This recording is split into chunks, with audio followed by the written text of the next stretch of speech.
L'État du Sénégal faisait partie des patrons voyous qui oppriment des travailleurs, a volé ce pays. Oui, si vous aviez fait campagne sur cela, vous ne seriez jamais élu, Monsieur le Président de la République, Bassirou Diomaye Diakhar Faye. Je vous remercie. Écoutons attentivement cette intervention de l'honorable Guy Marius, le député sénégalais, et puis on revient plus tard. Il y a des institutions qui sont en guerre contre le Sénégal, contre le souverainisme, contre le nouveau régime qui a dit sans embâche qu'il va rompre avec des pratiques antérieures, que ce soit dans ses rapports à l'intérieur, que ce soit dans ses rapports avec l'international. Cette guerre se traduit effectivement par des attaques. Cette guerre se traduit aussi par le FMI qui louvoie avec nous. Le FMI qui est co-responsable de cette dette cachée. Le FMI qui avoue qu'il n'a jamais vu une dette cachée aussi importante. Le FMI qui s'est tué pour ne pas porter, pour ne pas créer de problème à son candidat, à son partenaire, Macky Sall et l'APR. Oui, il y a une guerre contre le Sénégal. Et il y a, oui, des Sénégalais qui sont, avec ces institutions, qui mènent une guerre contre le Sénégal. Et parmi ces Sénégalais, il y en a qui sont ici, qui sont des traîtres à la patrie, parce qu'ils collaborent avec des institutions dont le rôle quotidien est l'expérience souverainiste sénégalaise ne doit pas marcher pour ne pas que toute l'Afrique aille vers le souverainisme. Parce que oui, le souverainisme n'est pas une condition suffisante pour sortir de la pauvreté, mais c'est une condition nécessaire. Monsieur le ministre, vous savez que quand votre prédécesseur était là, M. Moustapha Ba, que son âme repose en paix, j'ai régulièrement posé plusieurs problèmes, dont celui des prestataires du PROMAF. Et vous savez également que malgré le changement intervenu le 24 mars, je continue à poser cela. Pas pour enquiquiner, mais parce que l'État du Sénégal faisait partie des États voyous, plutôt des patrons voyous.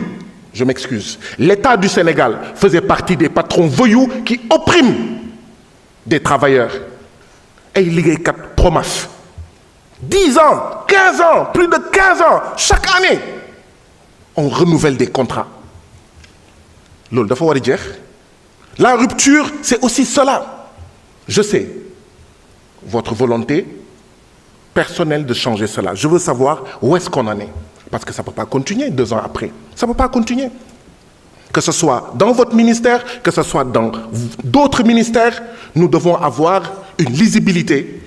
Même si ce n'est pas aujourd'hui qu'on nous dise, oui, dans 1 an, dans 6 mois, dans 4 mois, dans 2 ans, dans 3 ans, il n'y aura plus de pratiques voyous venant de notre propre État, de notre propre gouvernement, à maintenir des travailleurs dans des contrats annuels sans fin. Où est-ce qu'on en est, Monsieur le ministre, par rapport à cela? Monsieur le ministre, oui, j'ai interpellé plusieurs membres du gouvernement sur la situation de l'hôtel King Fahd Palace. Le King Fahd Palace, c'est notre hôtel, c'est notre patrimoine à nous, Sénégalais. Vous avez été l'un des rares à me répondre.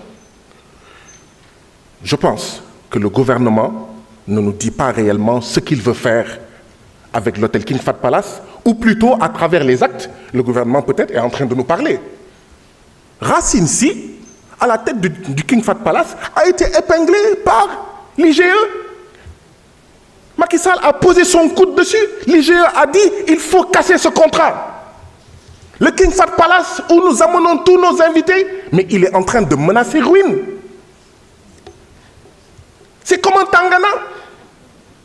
Il ne respecte rien là-bas. Il ne fait que s'en mettre plein les poches au détriment de nous, Sénégalais, parce que cet hôtel nous appartient.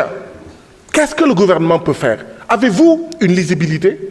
D'accord? Vous, parce que c'est notre patrimoine, avez-vous une lisibilité par rapport à cet hôtel? Qu'est-ce que le gouvernement veut faire? Parce que ça ne peut pas continuer ainsi. Oui, le dialogue national, c'est à l'Assemblée nationale. Le dialogue national, c'est dans les conseils municipaux. Le dialogue national, c'est dans les conseils de développement de quartier. Ailleurs, c'est du dialogue. Ce n'est pas du dialogue, c'est du dialogue avec des dealers qui ont contribué à piller ce pays, à voler ce pays.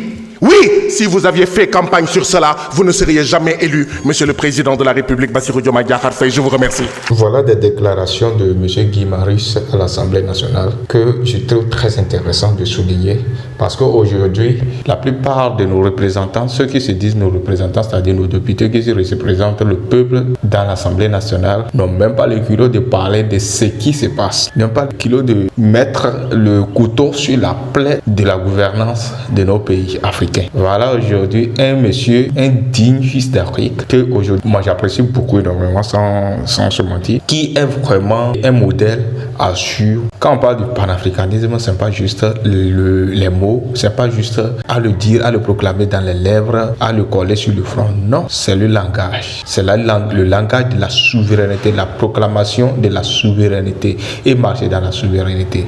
Voilà. Et c'est ce genre de personnes qui dérangent vraiment dans nos pays, qui dérangent les régimes en place.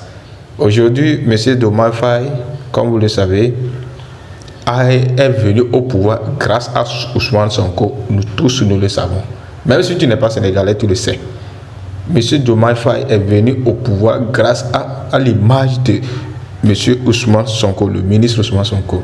Voilà. Mais et vraiment surpris de voir que M. Diomaye Faye est un vendu. Il faut qu'on le dise clair. C'est un vendu. C'est quelqu'un qui a vendu vraiment l'idéologie du PASTEF. L'essence même de la création du PASTEF. Les valeurs de la PASTEF. Voilà. M. Diomaye Faye aujourd'hui n'est plus, si on va le dire, n'appartient pas au Sénégal. C'est aussi comme les dictateurs ivoiriens, Dramane Ouattara, aujourd'hui, ce sont des employés de l'Élysée. Donc voilà, c'est ce qui se passe. Et s'il faut dire les choses telles qu'elles sont, n'hésitez surtout pas à le dire. Ne vous cachez pas derrière les trucs pour dire non, soyez direct. Vous pensez, je suis sûr que vous pensez la même chose que moi, mais vous avez la honte ou bien la peur de le dire. Dites-le. Dites-le, mieux vaut souffrir pour avoir dit la vérité, d'être au palais pour étant un menteur. Voilà. Donc si vous avez aimé cette vidéo, n'hésitez surtout pas, mettez un pouce bleu, likez et partagez. Abonnez-vous aussi.